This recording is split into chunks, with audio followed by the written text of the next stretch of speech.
Hey everybody, this is TJR. My latest selection from the Vinyl Me Please, VMP, Record Music Club arrived. So we're going to open this up and take a look here. Grogu! Good to see you again.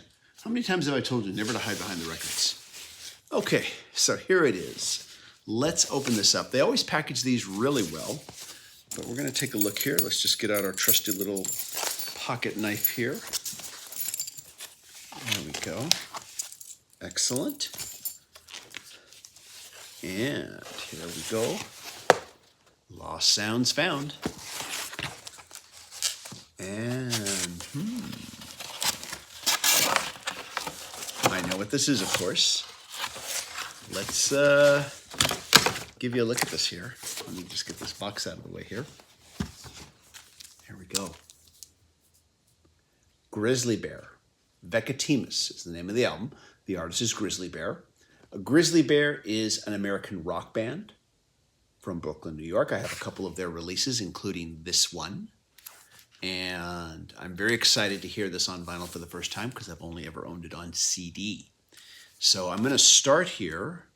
Let's just read the hype sticker up front here. Half Speed Mastered by Barry Grant, Alchemy Mastering, at AIR, cut at 45 RPM. Pressed on exclusive 2LP pink and orange vinyl. Listening notes by Sophie Kemp. Art print by William J. O'Brien. And of course, this is a special pressing from VMP. There's their little OBI. I'm going to read the back here of the OBI for you here. Off the coast of Cape Cod lies a small, uninhabited island called Veckatimest. Hopefully I'm saying that right. It might be Veckatimest. Who knows? The little island is covered with lush vegetation, soft, wispy trees, and tall grass, sand, and pebbles.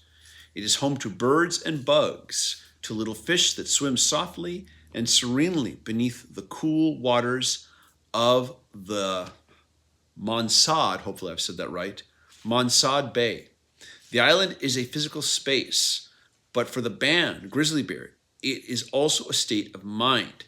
Veckatimest is the name of the band's third full-length record, originally released in 2009 on Warp Records. It is a stunning piece of music, one that catapulted what was once frontman Ed Dro's bedroom project into something far greater and more publicly lauded than the band could have ever imagined. It became such a commercial success because of the climate in which it came out, but make no mistake, its success was warranted. Veckatimest represents a definitive trademark sort of moment for indie rock. It moved a genre from the thing that was all the rage on blogs to, from the thing that was all the rage on blogs to fertile grounds for pop and rap to reap from. Jay and Bay watching Grizzly Bear at a random show in Brooklyn eventually led to people like Ezra Koenig and Josh Tillman penning a track on Lemonade. And, if I can say this right, Charlize Caroline Polachek on Beyonce. Just had trouble with that name. Indie music, in other words, isn't really the same thing that it once was, the summer of 2009, and Grizzly Bear have a lot to do with that. There we go, that's the art print. There's the cover. Okay, let's open this up here. As always, these come in these nice, protective, resealable sleeve envelopes. There we go. And just pull this out here. Oops. Put the OBI aside for a moment. Put the bag aside for a moment. And let's take a look here. The art print is on the back again, and let's just pull that up real quick here. There it is. Original artwork by William J. O'Brien. Colored pencil and ink on paper. And let's see here. His website is williamjobrien.com. His Instagram is at WOB234. You always get an art print that is related to the album itself. So that's very cool. Okay, now let's put that aside carefully. Let's go back to the album here. Here's the back cover. Let's open it up. Here, open up the gate. Oh, it's not a gatefold. I thought it was a gatefold. It is slip-cased, kind of. Yeah, it's like a little slip-case, basically. Here we go. You're getting to see this before I get to see it. There's side B.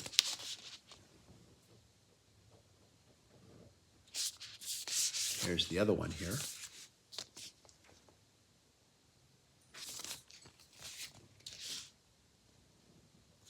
Let's take a look at these individually. Let's pull them out here. So this is the orange one here. Ooh, look at that. Beautiful. Is it not? Yeah, I'm very familiar with this album. To describe them, I would say psychedelic rock, pop rock, folk rock, experimental, you know. They do employ really strong vocal harmonies in much the same way that the Fleet Foxes do. But their music is a bit, when I say their, I mean Grizzly Bear. Their music is a bit more driving, I think. In fact, their vocal harmonies very much reminded me of Crosby, Stills, and Nash, just the way they sounded. There we go. That is beautiful. Wow. Let me look at the label myself here. Wow. Awesome. So I've never heard this on vinyl. I have it on CD, and it'll be very fun, exciting, and interesting to hear how it sounds. Check it out, compare it. And I'll be sure to come back and tell you what I think. And let's see. Oh, here we go. We also have, of course, the booklet here with the liner notes that are unique to this pressing here. They always do this. These guys are kind of like, when I say these guys, I mean VMP, Vinyl Me Please. They're kind of the Criterion collection for records. It's kind of how I describe them, in that they pick up on previous releases and then do something very special with them and give them a very special treatment, which is what they're doing here. Let me see. Anything else in there? No, okay, that's good. Let's put these back. Okay. Now, I've been in the Vinyl Me Please Record Club now. This is my 4th month, and I've been just trying it out and sharing my experience with them. I have to say that overall, I'm extremely impressed. I mean, how could you not be? Just looking at this one, if you haven't seen the previous videos. So far, everyone that I've listened to, the audio pressings have been outstanding. The packaging has been beautiful. And the inclusion of bonuses, protective sleeves for them, is just really impressive. With that said, I think that I will say that I will probably discontinue the club for a little while. The way I see this record club, it's more for people, I think, who want to discover music, discover new music, and new old music that you've never heard before. And I tend to use Tidal to discover music and then decide if I want to get it on vinyl. Most of what I've gotten, except with one exception, it's all been stuff that I've already known. That's what I've either chosen for myself, or asked if I could switch what they're offering for that month for something that I already am familiar with, but that I want to have on vinyl that I've never had on vinyl. And I use Tidal for discovery. That doesn't mean I'm not going to rejoin in the future. I may very well do it again in the future. I do have some more Vinyl Me Please records coming in spite of this, though, because they recently made available 2 pressings of 2 Fiona Apple albums when the pawn and the idler wheel available again. They had pressed them a while back. They had sold out of them. They've made them available again. They're not on the colored vinyl that they were originally pressed on, but it's still a good quality pressing, and I've never had those on vinyl, so I ordered those. I also ordered their recent release of her most recent album, which I do have on CD, which I did review on this channel. This is their first pressing of it, and I decided to get that too as well. So those are on the way. I'll be sure to open those up here. But I am going to discontinue the membership because of the philosophy behind, I think their club is more about discovery, and I would rather use streaming for discovery, and then if I really want something on vinyl, go get it. But I might rejoin in the future if they release something that I'm particularly interested in, and so that I can, get that pressing and maybe grab a few other things at the same time. We'll see. As far as the Amazon Record Club, I've been doing that concurrently. I've had to do 2 returns now, not because there was anything wrong with them, but just because I wasn't interested. I'm able to return them before it even arrives. It's very easy to do. They've just been greatest hits packages, which I decided I didn't want greatest hits packages. I'd rather get the actual albums. Although a few people have told me that the 2 I passed on sounded fantastic, and so now I'm already regretting it. But oh well, we live with our choices, right? But I think the Amazon one is going to work better for me for right now, simply because they're dealing with established classics, and a lot of these albums I don't own on vinyl yet. So it works for me. It wouldn't work for somebody who's already got these albums on vinyl. You'd probably end up returning probably more than half of them.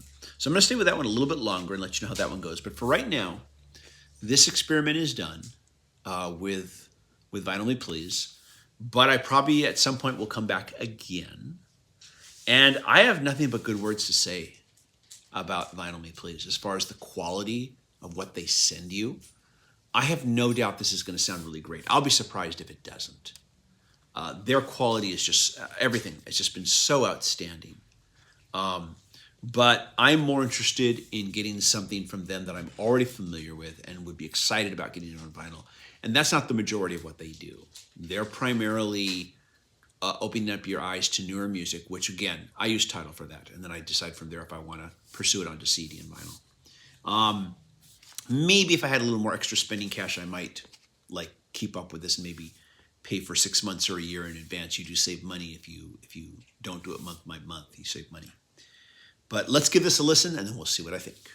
Hey, this is TJR. It's been a couple of days now since I received this, and it did not disappoint. The audio quality was outstanding. I did do a comparison between it and my CD edition, and the CD sounds great. But I think this vinyl pressing maybe just beat it by a little bit. It just was a little bit more cool grooving sounded. For my ears at any rate, though. So yeah, very happy with this. Audio quality wise, of course, I kind of knew what to expect. They do not seem to disappoint, Vinyl Me Please. And I got a chance to read this exclusive booklet of liner notes, which was really well done. Much appreciated. So yeah, I would tell you that if you've not heard this album, definitely check it out. If you can't get it on vinyl, I would still recommend you get it on CD. I think it's good on CD too. Definitely give it a listen, or at the very least, just stream it on Tidal or Apple Music or Spotify, wherever you stream your music. Give it a listen there as well. At any rate, though, let me know if you've ever heard this album, what you think of it as well. And like I said before, I'm going to put the brakes on this Record Music Club for a while, but I do sense that I'll probably be coming back at some point. And I do have some final purchases I made from them, some exit purchases before I left, that are going to be arriving, which I'll definitely want to show to all of you. Anyways, though, everybody, thank you so much for watching. Thank you for being part of this. And just click like if you want to show your support. That really helps out a lot. I'd love it if you clicked subscribed, and I would love it if you'd smash that bell icon so you never miss a video. And also just want to thank my patron supporters who are helping me make more videos. And if you'd like to be a patron supporter, just go to patreon.com/TJR the original. Everybody, thank you so much for watching. Hope you all stay safe and healthy. Bye-bye.